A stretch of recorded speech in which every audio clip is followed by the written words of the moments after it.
Chcę poinformować, że od 3 dni prowadzę głodówkę przed biurem prokuratora generalnego. Nie jem, piję tylko soki i postanowiłem, że będę głodował, jak to się zwykle określić w takich razach, do krwi ostatniej. Przyczyną mojej głodówki jest to, że po tym, gdy przez kilka lat ubiegałem się o przestrzeganie praw mojego chorego dziecka, składałem wnioski do Sądu Okręgowego w Krakowie, do Sądu Apelacyjnego w Krakowie i do Rzecznika Praw Obywatelskich, który wówczas był pan profesor Andrzej Zoll. Jedyną reakcją ze strony sądu, ze strony Rzecznika Praw Obywatelskich było żądanie przedstawione mi, bym się poddał badaniom psychiatrycznym. W ostateczności skorzystałem z pomocy Zarządu Głównego Stowarzyszenia Obrony Praw Ojca, obecnego tutaj pana Krzysztofa Łapaja. Ludzie ze Stowarzyszenia Obrony Praw Ojca zaczęli od 2003 roku umieszczać w internecie materiały informujące o mojej i moich dzieci sprawie. W następstwie nawet nie tyle o sprawie, co można to określić mianem oczywistego bezprawie. O znęcaniu się nad moim małoletnim chorym dzieckiem. W ostateczności wszyscy sędziowie i Rzecznik Praw Obywatelskich, których materiały umieszczane w internecie dotyczyły, poczuli się znieważeni, zniesławieni i wszyscy uczynili mnie przestępcą. Wyrokiem Sądu Rejonowego w Dębicy przeniesiono sprawę z Krakowa do Dębicy.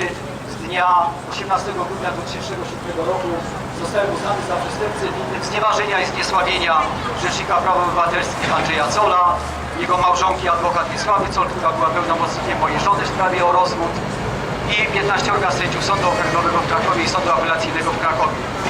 Skazano mnie za umieszczanie materiałów w internecie, materiałów, które, chcę jeszcze raz podkreślić, pokazywało bezprawie panujące w kraju. Skazano mnie za czyny, których ja nie popełniłem.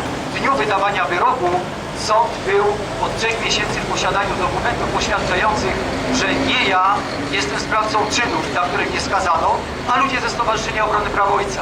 Te dowody dostarczyły sądowi Wirtualna Polska i Interia. Sądu to nie interesowało. Patrzono sobie we mnie, przestępcy, skazano mnie. Skazano mnie 18 grudnia z artykułu 226 paragraf 1 za znieważenie funkcjonariuszy publicznych w związku z pełnieniem obowiązków służbowych.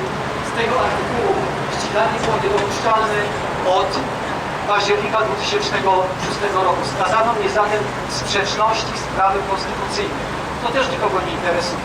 Po wielu latach czynionych przeze mnie wysiłków, w ostateczności w zeszłym roku, we wrześniu 2010 roku Sąd Okręgowy w Rzeszowie wznowił sprawę przeciwko mnie, uchylił skazujący mnie wyrok na moją korzyść, potwierdził w uzasadnieniu do wyroku, że ten skazujący mnie wyrok oczywiście rażąco narusza prawo materialne, a jedyną reakcją ze strony Sądu Rejonowego w Dębicy i sędzi Beaty Stój, która obecnie prowadzi sprawę, jest wydane przez nią postanowienie o poddaniu mnie badaniom psychiatrycznym. Chcę podkreślić jeszcze raz, że skazano mnie za czyny, które były popełniane nie przeze mnie w okresie od stycznia 2003 roku do września 2005 roku. Sędzia doszła teraz do wniosku, że ja 6, 7, 8 lat temu byłem chory psychicznie, zamiast rozpoznać sprawę, uniewinnić mnie od bezpodstawnie w sprzeczności z prawem postawionych mi zarzutów, że ja muszę się poddać badaniu psychiatrycznemu. Jest to oczywisty akt zemsty, to oczywisty akt represji, retorsji za to, że udowodniłem sędziom i Rzecznikowi Praw Obywatelskich Andrzejowi Zollowi, że przez wiele lat krzywdzono moje chore dziecko, a w ostateczności, że skazano mnie za to, że informacje o tym podrażeniu praw mojego syna dostały się do mediów i za to, że skazano mnie w sprzeczności z obowiązującym prawem. Teraz jeszcze informuję.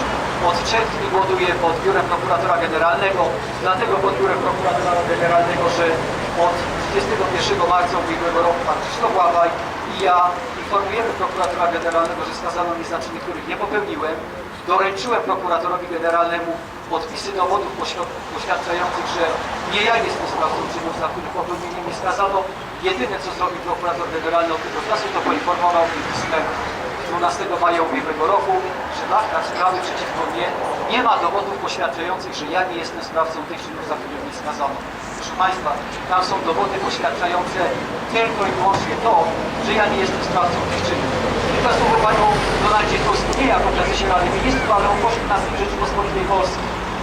Od 2 lat, od 2009 roku składam pisma do pana posła Donalda Tuska informującego o mojej sprawie i proszę w tych pismach, by jako poseł podjął działania mieszczące się w ramach jego poselskich uprawnień, które będą mogły zdjąć z jednej strony wyrok, a z drugiej strony ciężary, wszystkie, których ja i moje dzieci jesteśmy ofiarą.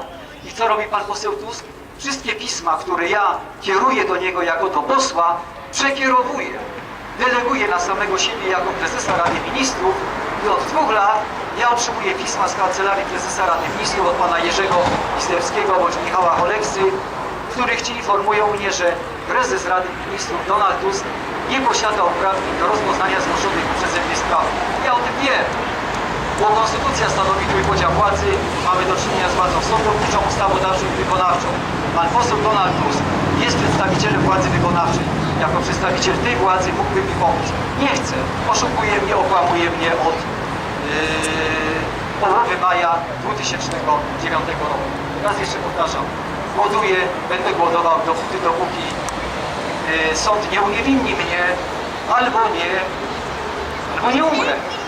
Dziękuję Państwu za uwagę. Dziękujemy Panu i solidaryzujemy się z Pana protestem. Ten głos